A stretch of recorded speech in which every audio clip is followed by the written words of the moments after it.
chỉ bay vét của in cho hay Mizoram Aizawl Phachunga College sang le higher te high school velte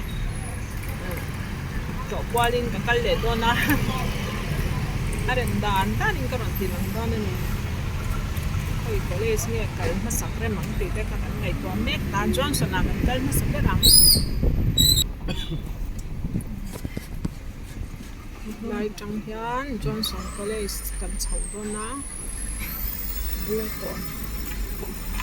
yan chho dona Johnson College su kan thleng ta phota heta hang kan chawanga principal kan mudon ni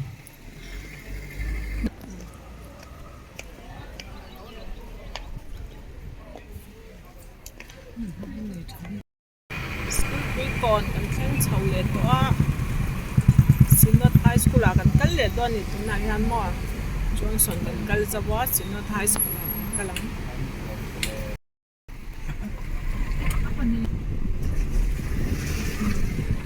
Sinot High School le higher kal khen le me kan ni an ni rem nuam khop me principal quarter nya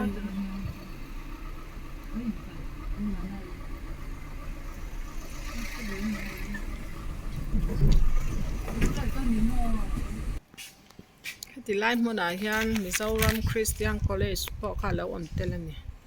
Sinot muna hian mo an school hi kan lakwal lok anga Sinot Higher Secondary School a kan nom me kan ito na hian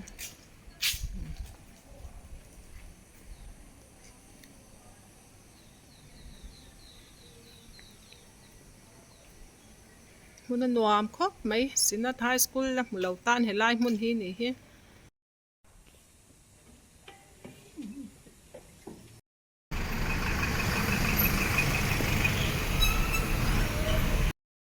muna hian Aizawl College panin kan kal le me ka heti lai hi thak thing bazar tha khani kal la mulo rem chang tu ko hi lai thak thing bazar tha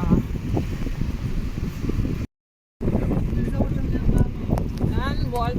0 point kan sing chale me ka Aizawl College kan lut thei trep to ni kan thavang banga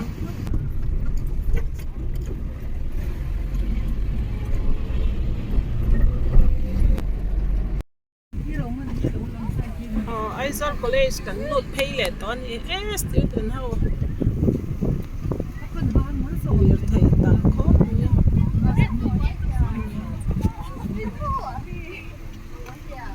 ba số mình có sao tụ tụ nó tắc tận chứ áp quân cái dục thần thao cho nó loạn về trang ấy cái nó đi lấy mình qua Aizawl College sa trangin he everyone nuam khop mai mi ta ha dam le ni zema bok kha nai le ni samrai full ho on na kha ni ang song lai sama mi ta ti ha dam rai mai Aizawl College sa kan nom le mek to ni Aizawl College sa trangin gan chuak le cha hi nuam rui khop mai ni po sa tha alum po lum po sa tha yan IASC a kan kal le nga chumi zo a shamba na college a te kan kal le don ni ko in chu thil poi mo lu tok tak mai ti in ka chhoka ko in hi Monday nya July ni som thum pakhat ni a principal te kan bia khau ten lo fel thei dong mai alo IASC kan thleng le to mình còn vào quay để thì các cái report này principal kan mule ang Central High School kan thleng le cha IASC zo a Central kan kala hi ka high school kal matric ka pass chhuana school ani hi ngai om hle mai Central High School a kan nom le me ka hei room vel kan han en fi a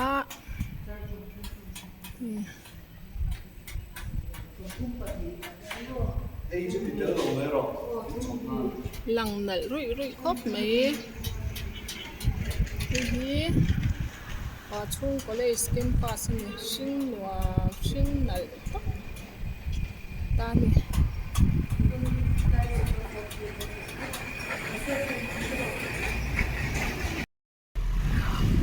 Yan Central atangin kan chhuak le to hei pu Jimmy ate in Jimmy el pachual te in ka ni hi ru ya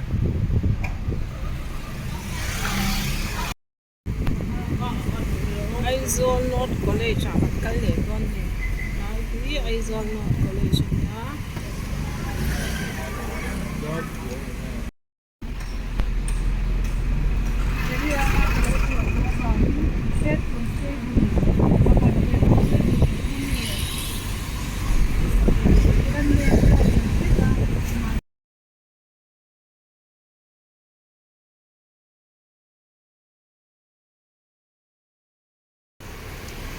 sang bana college sa kan lut leng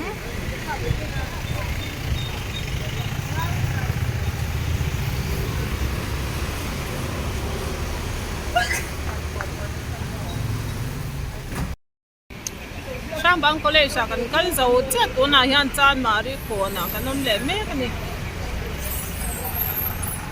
motor kan hang me ka kan lo la ko ye No, David, kan in zo mo.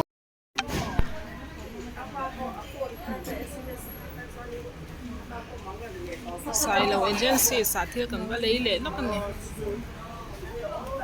en no kan alum ang mấy vậy chứ nó alum lục tục ha ni mấy lum lục tục alum ti pia lam ni yan office la magan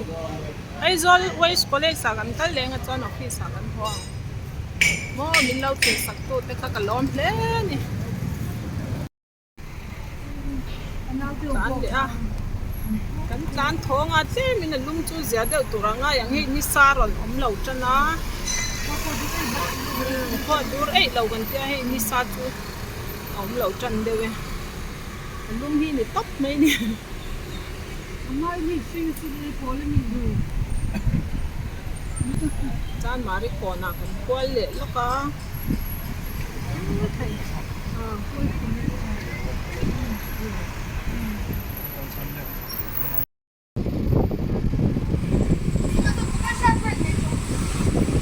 Aizol ka chung kan le ngo kan tu wa box ya mo mi do la ko lo ko le Aizol ka chung ni lo pi to mai vai ram an sui mai mai ki mu ni da wa to mai ni fa te hi lo ko sa ko mo o sa tu chan mi fa te ni ngai box ya chan mi fa te hau sak na hi thir mai ang anh mấy cái khăn có đại đoan chân này, dạ có ta cần gột thay để tỏ, bên chỗ traffic giá mặt thêm khóc mấy school nấu bằng trở lại, nghỉ trang vui à,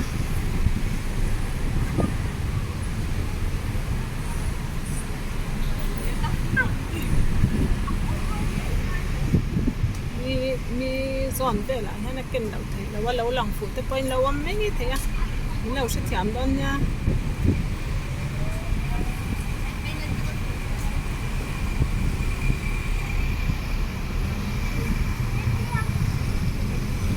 dạ vì lai bùn lai à mình tán để biết cái video ở đây à mình lâu thiệt sạch về à mình lâu like sạch về trên tốt thế comment lâu bẹc sạc bẹc sáng sáng chuyển tôi tới chung à khăn lòn có làm suy này cái mồm thầu rồi cái là cái lâu vậy nên là mát chết với in hi July đi sống thum bạc hạt nha Monday nè clear pay dễ thế lắm bây giờ có chung clear char miệng à đòi quý cần khang lệ to hay đòi quý bia kín của ta cần giảm chân đều ở bao quý đòi quý bia kín này đòi quý bia kín do nào cần tan mấy cả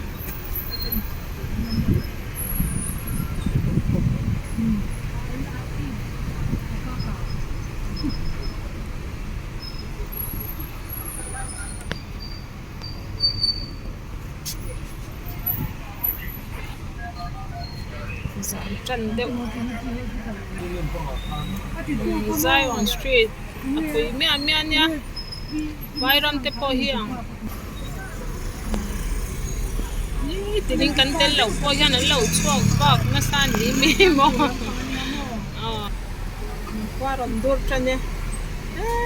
alum lut to ka dole han sur le se tambak law cha ha duam hop mai chỉ lum nhẹ lâu thành về lúc nó mình cái này cho vào khẩu chúng nó rồi quý thầy à gắn plan để mấy cả gắn Aizol West College sao cũng cái này chọn office sao cũng net giảm cái về dâu vậy thế để in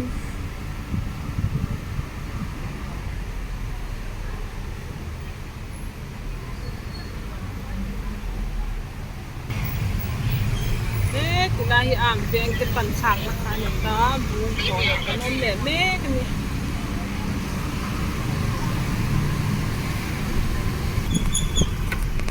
sipai la mual kan kheng phei le ton ni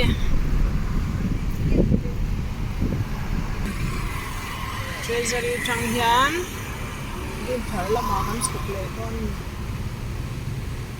no thir zero to kan ho chang chet ton ya kêu kè dễ thật đấy đâu à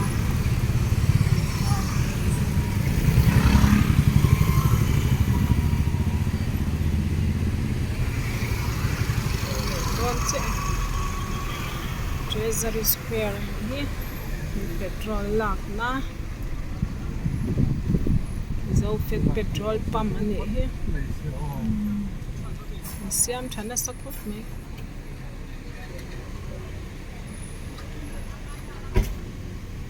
lai hin siam that lai ni chhuat le ni mo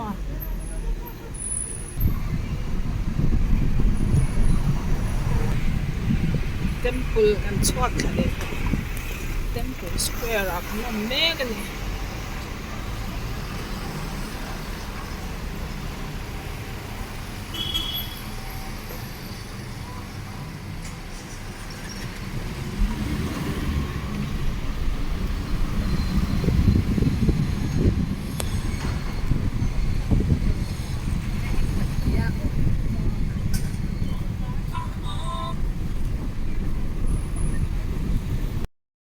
thở cần khinh xả lệ đó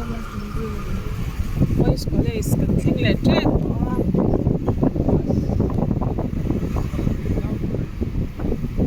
rồi bị viên thang chim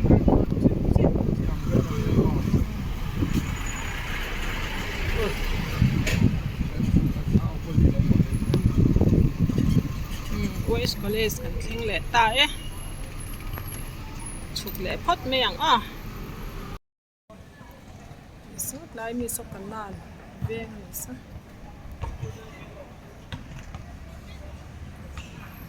basketball tennis pista mà gần tới vòng vẫn phải toán với đi tan toán anh đúng đâu pista meeting đang có để vòng mất toán đó đi với đi cần ai do chung cái cần quay là thế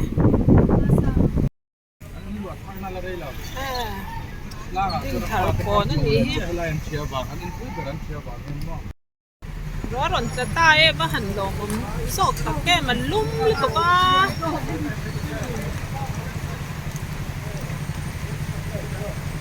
ดินทาระทราฟิกจามเวทัดไม่ให้ดินทาระเป็นชวนหัวอย่างการเลยไม่ได้หิวหิอารมณ์สูดแต่ก็ไม่เอาคนลุกขึ้นมองหาเสียตาเนี่ยวันนี้กับวิดีโอฉันกันเดินไปทางที่สิ่งที่ส่งตัวมาเป็นจุดบ้านเนี่ยไม่ใช่วิรัลเด็กบอกว่าเนี่ยฉันเรียกบอกไหมเป็นเจ้า hospital ก็ตามบ้านเนี่ยแล้วที่สักตัวที่ส่งสักตัวงานหลอกก็เราสวยตั้งเป๊ะไม่วันนี้สบายตัวเวทเนี่ยวิรัลเด็กก็พูดเท่าไหมมันไม่ใช่แน่นอนก็วิดีโอเราหลังเวียนว่านักกระโดดขึ้นไหมคนไหนเฉลยโซ่กันนี่ไล่ฟีไซเทียมบ็อกซี่กันเนี่ยน่าจะถึงเจ๊เนี่ยเจียงลูกตุ้งที่ลั่นตัวพ่อจ้องกันเนี่ยไงก็จะเนี่ยละก็ติดหลังเดี๋ยวเจ๊กันลมตบเอาเลยบายบายอีเฉลยลูกตุ้งบายบาย